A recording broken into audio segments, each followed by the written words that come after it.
There we go. So we're Carol and Ellie, and we are here. We're both certified coaches, and we have a goal in with these little tiny videos, which is to simply share some tools. Share these tools with people who lead teams or are in teams, whether virtual or face to face. And the tools are just little tools and tips for you to have in those moments when stuff happens daily and you want to take it with a little bit more of a sense of humor or zen attitude when you get ruffled a little bit. Is there anything you want to add to that, Carol? Sounds very poetic, but it's not meant to be. It's meant to be practical.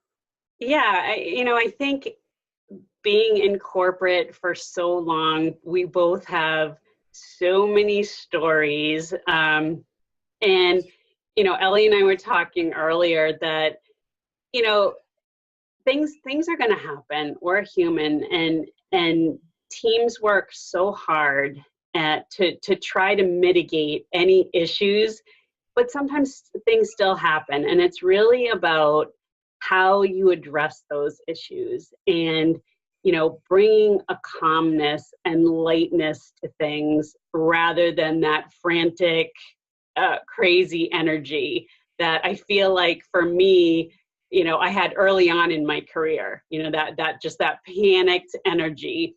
And I think both Ellie and I have learned over the years through our own experiences and training that there's definitely better ways to handle things. So we really wanted these videos to be conversational and sharing our stories and, yes, lighthearted, but also give you tips and tools that have helped us.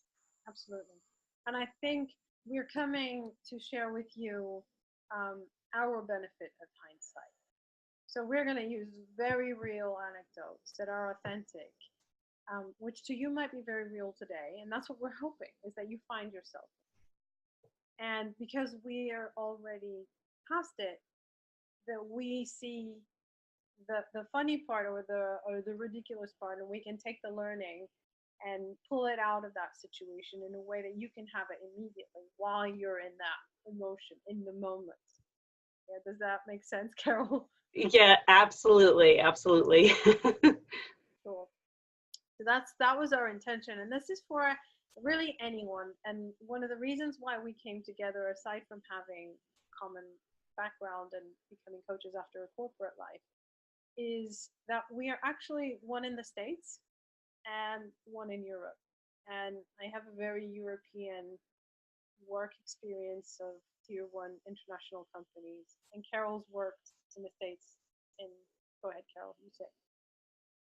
Yeah, so yeah, I think this has been a great thing, the way Ellie and I met. Technology today, just having friends all over the world is just pretty exciting, and just having these similar backgrounds and being able to share a story has been quite a gift for me. So yeah, yes, absolutely. And you brought up a big point for me too, because I'm also passionate about diversity. I've always been attracted to learning about other cultures. And that was another thing that I loved about Ellie, where she's lived in different parts of Europe and speaking different languages, embracing the cultures. And I just love that. I think it's such an important thing in your personal life and in business. Yeah, and go ahead, go ahead and say what your specialty is. Sure. So like I said, my name's Carol Campos. I've worked in the corporate world for over 20 years. And for years, I felt like I was meant to do something different, but I wasn't quite sure what that was. I couldn't put my finger on it. And for the last probably 8 years to a decade, I've immersed myself in classes and workshops, learning about all kinds of spiritual and holistic topics. And when I left my job last year, I discovered that I could actually combine my extensive business experience with these new soul-aligned interests and help people on their path. And I do this through my coaching practice, a one-on-one coaching practice. and through the Divine Breadcrumb, which is a podcast and online community I created and co-founded with my best friend of over 20 years. And the Divine Breadcrumb is all about sharing our stories, especially the most pivotal moments in our lives. And then, of course, as we mentioned, I'm now doing workshops with small and mid-sized companies to up-level the skills of their customer service teams, and through things like communication training, mindfulness, emotional intelligence, and self-awareness. You know, I think when I look at so many teams that you work with, they're great teams, you know, and I think everyone could just benefit a little bit, just because things are shifting in the workplace and connection is so needed, like Ellie mentioned. So as I go into an environment and work with a team, you know, this isn't about, you know, you're doing a terrible job. No, these are great teams. It's giving them additional tools to help them be successful when things kind of fall apart certain days. We all have those days, and just kind of navigating that. Mhm. Yeah. And much more. The way you do it, Carol, is something people need to experience, right? Absolutely. Carol does it the way Carol does it. Yeah. And as for me, so my name is Eleonora. I'm based in Spain, used to be in Geneva. And my background, my previous life was marketing. So brand strategy, marketing, all sorts of things, training salespeople on new products. And one of the things that I always used to, because I'm multicultural and then working within multicultural companies, was just the amount of misunderstandings and tension that used to happen simply from having a different language. You know, everybody was well meaning, but then the way things came across sometimes made some people feel defensive, or like they weren't sure, or they weren't clear, or they didn't get the answer they wanted. So that started to become really my thing, and I work very much on the with, like Carol, on emotional intelligence. And one of my favorite things is um, performance equals potential minus interference. And I'm one of these people who, I think all your potential is already there. I don't need to give you extra stuff. I work on the interference. So get rid of that stuff that gets in the way of the connection, of the understanding, and of the creativity, so that teams can bond and be cohesive and come up with creative solutions without feeling like they need to protect themselves from something, or if they're a new team, how to really bond quickly. So that's my passion. That's what I work on. Diversity, multicultural, cross-functional, international teams mainly, but anyone who comes to me and says, really, I just need some help getting our team to gel, please. Yeah, that's a good point too. And I think, Ellie, you know, a lot of the things we're teaching are transferable to your personal life.